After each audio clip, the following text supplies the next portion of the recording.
Welcome to A Fork in Time, the alternate history podcast.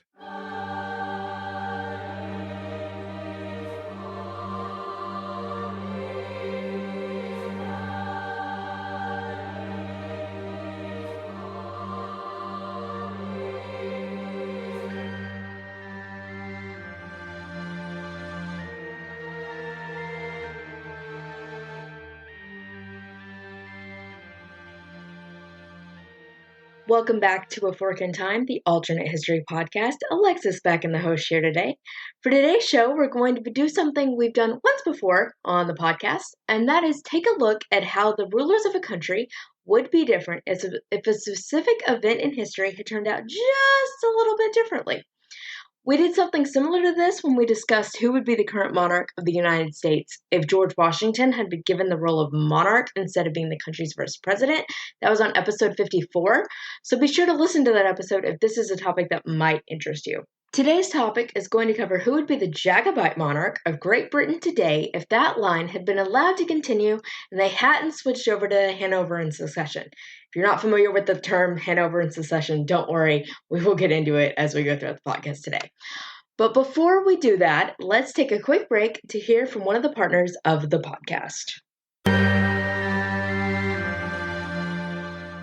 Taking a break from today's episode, Don and Alexis here talking about something we're really excited about. We've added a sponsor to A Fork in Time. Yes, we've grown up as a podcast. And today we're going to be talking about that sponsor, and that sponsor is Audible. Audible provides audio programming. They provide audiobooks and other audio-themed programs, primarily probably known for their audiobooks, but that's not all that they do. And what's cool about Audible is you can listen on any device. For example, a smartphone, you can listen on your PC. And these are unabridged, complete works. They have over hundreds of thousands of titles on audible.com that you can download and listen to. And one of my favorite ways to read is to be lazy enough just to be read to. Also, when I'm driving, my commute to work, something that I can have in the background sometimes. I really do like audiobooks, and Audible, hands down, in my opinion, is the best provider and service for Audible content, audio content there on audible.com. I've been an Audible subscriber since 2006, so I go back quite a ways with them. Alexis, I know that you also use Audible and you like to listen to some things here. We're an alternate history podcast, but sometimes that means we actually read and listen to things that are real history. Yeah, we have to do the what did so we can do the what if. Yeah, you hear that all the time. So, for example, what are some recent books on Audible that you've listened to that are actually in the historical what did? Well, surprise, surprise, they're British. Who would have thunk that? I know, right? One of the books I've listened to recently, which is really good, is The Six Wives of Henry VIII by Alison Weir.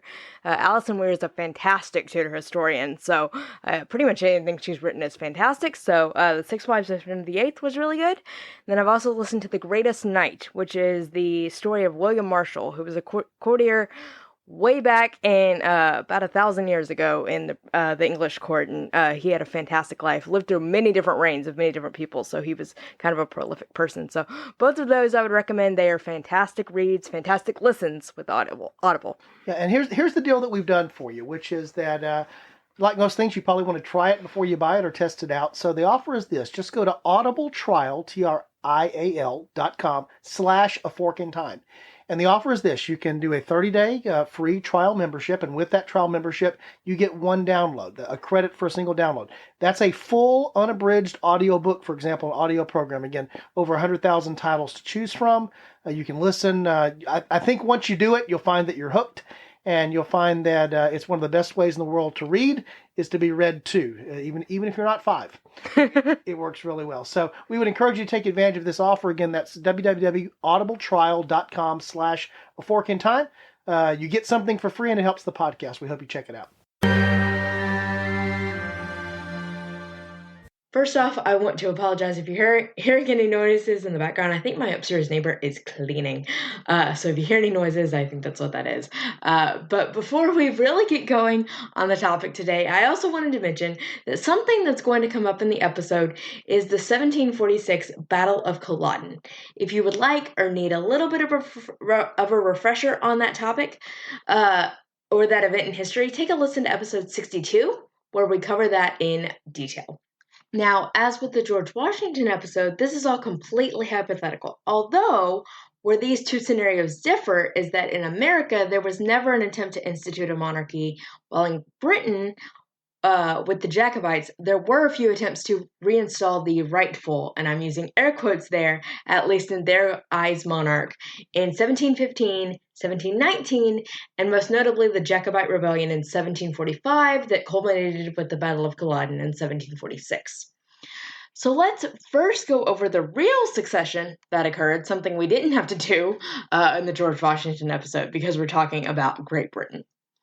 The first monarch in the line of Stuart kings is James I of England, who comes down from Scotland where he's ruling as James VI to take the throne following the death of Elizabeth I, who dies without heirs. Quick side note, I'm going to refer to the monarchs going forward with their names in England, even though the numbering is slightly different in Scotland, just to try and cut down on some of the confusion. Now, James and Elizabeth are cousins, since James's mother, Margaret, was the sister of Elizabeth's father, Henry VIII.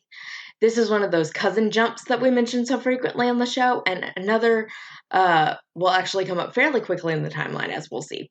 Actually, quite a few come up. Following the death of James, we have his son Charles I coming to the throne. This is the king who actually gets ousted from power and beheaded during the English Civil War because Parliament thought he was becoming too powerful.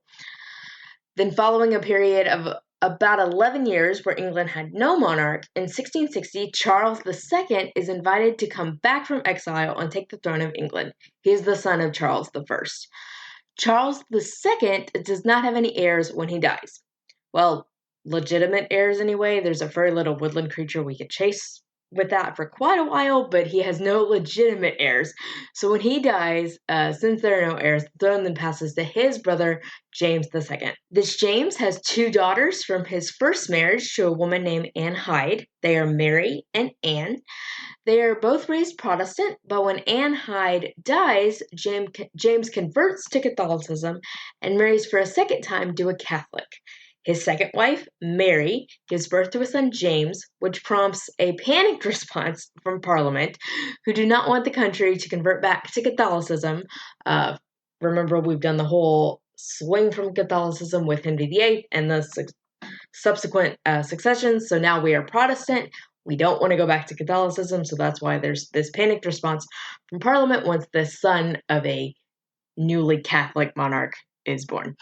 Parliament then invites James's daughter from his first marriage, Mary, to come back to England from the Netherlands, where she is living, and take the throne of England along with her husband, William, which they do in 1688.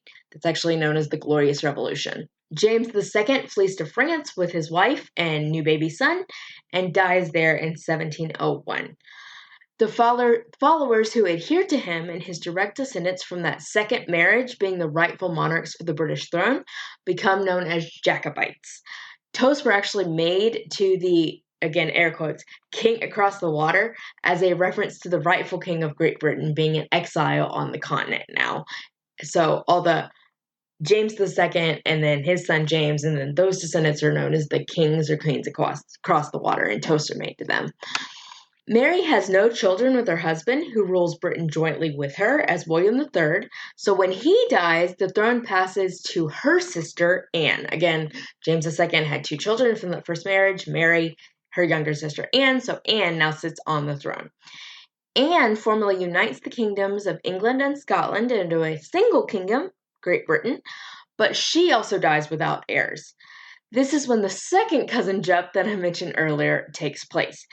Because Parliament does not want a Catholic ruler on the throne of Britain, the Act of Settlement was passed in 1701, meaning that a bunch of claimants get skipped over until we finally land on a Prince of Hanover named George, who is the great-grandson of James I.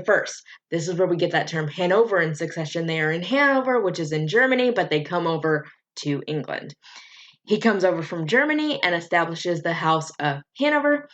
Then following him, we have his son George III, George II, George IV, William IV, Victoria, Edward VII, George V, Edward VIII, George VI, and finally the current reigning monarch, Elizabeth II. So that's a quick overview of the real succession. Now let's have some fun diving into who would rule the country if James II had never been kicked off the throne. After James II, we have James III, the son of James II by his second wife, who was Catholic, Mary of Modena. He came to the throne in 1701 following the death of his father and rules until his death in 1766. Next up, we have Charles III, who is the son of James III. In the real time, this is the person known to history as Bonnie Prince Charlie of Battle of Culloden fame. Charles III dies without heirs, so the throne passes to his brother, who would sit on the throne as Henry IX. In the real timeline, this Henry was a cardinal in the Catholic Church, meaning he wasn't married and he had no children. Obviously, if he was in the line of succession, he most likely wouldn't have joined the church and he probably would have married. But I'm going to stick with the assumption that he had no heirs, which is totally plausible considering he sat on the throne because the person before him had died without heirs. So after Henry IX, we do have to do another one of those cousin jumps, and we land on Charles IV, who was a third great-grandson of Charles I through Charles's daughter, Henrietta. We have Charles II and James II. They had a younger sister, Henrietta, so that's where we're getting this line to descend from. In the real timeline, this man is Charles Emmanuel IV of Sardinia, which is in modern-day Italy. Henrietta had gone over to Italy and married a noble there, so we have a line coming down. That's how we're getting to Charles Emmanuel as the king. Charles IV of England dies without heirs. We seem to have a little bit of a pattern of that going on here. So the throne then passes to his brother Victor, who in history sat on the throne of Sardinia as Victor Emmanuel I. Victor's daughter Mary follows him as Mary III. You might be wondering why she's Mary III, because in this alternate timeline, we never got to James II's daughter Mary sitting on the throne. But this is because the Jacobites consider Mary Queen of Scots to be the legitimate ruler of England, since she was a descendant of Henry VII, and they didn't consider Elizabeth I legitimate.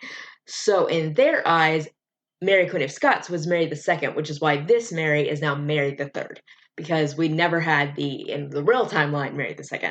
Mary III's son, Francis I, next sits on the throne, followed by his niece, Mary, who rules as Mary IV. Mary's son, Robert, reigns as Robert I, followed by his son, Albert I. Then we come to the current monarch of Great Britain, Francis II, the son of Albert I, who at this point in actual real time, he's up in age. I believe he's in his 70s and is unmarried with no children. So his assumed heir is his brother Max. Max's daughter Sophie is next in the line of succession, followed by her son Joseph, who interestingly enough was actually born in the UK, the first in the line of this succession to have that distinction, since it all started off with James III. The descendant of the man first known as the King Across the Water is actually a true-born Brit. Talk about coming full circle. Another interesting anecdote related to this is that William, the Duke of Cambridge, the grandson of the current monarch Elizabeth II, and second in line to the throne after his father Charles, is actually a direct descendant of both James II and Charles II, thanks to his mother, Lady Diana Spencer, whose bloodline is a result of an illegitimate child of Charles II marrying a descendant of an illegitimate child of James II. So we have those two brothers who had illegitimate children. Eventually down the line, we have descendants of both those children marrying, and down the line from there, we get Lady Diana Spencer, the mother of the current William, Duke of Cambridge. So William V, when he ascends to the throne, could technically be seen as a legitimate Jacobite heir. So another kind of those weird things of the king across the water, the descendant of them and the person who has a legitimate claim to the throne actually was born in Britain the whole time and is actually in the current line of succession for the throne of Great Britain. So that does it for this episode of A Fork in Time. It's a short one, but it was a fun little journey to go on. I hope you enjoyed this little trek down a counterfactual family tree. Is it any surprise that we went to Britain when I was in the host chair? But I hope it was fun, and I hope you met some people that you didn't know, or maybe remembered some people that you might have heard of but weren't quite sure who they were. I want to thank you again for joining me today. As always, we love having you. We would also love to hear from you. You can visit our website, which is aforkandtimepodcast.com. Remember, the A is important, the podcast is important, as we always say, to get in touch with us. You can fill out our COVID check-in. Even if you filled it out before, give us an update. It feels like the only constant there's been in 2020 is change. So check back in with us and let us know how things are going, even if you've checked in with us before. On the website also is a listener survey, so you can give us some feedback on the podcast. We do read that feedback, and we do take it into account. So if you love what we're doing, if you think you have a topic suggestion for us, if you think we should change something, leave it on the listener survey, and we will definitely take those comments into account. You can also check us out on social media, and you can find links to those platforms from that website as well. Those are also great. Social media is also great ways to let people know about the podcast. We always post the link to the episode on our Facebook and our Twitter pages, so make sure you go share that if you know somebody who you think might find that topic interesting. Also, don't forget to subscribe to the podcast in the podcatcher of your choice so you never miss an episode. They just show up in your feed. Again, we want to thank you for your time listening today. This is Alexis signing off for another episode of A Fork in Time. I'll end with that famous Yogi Berra adage, adapted, as always, if you find a fork in time, take it.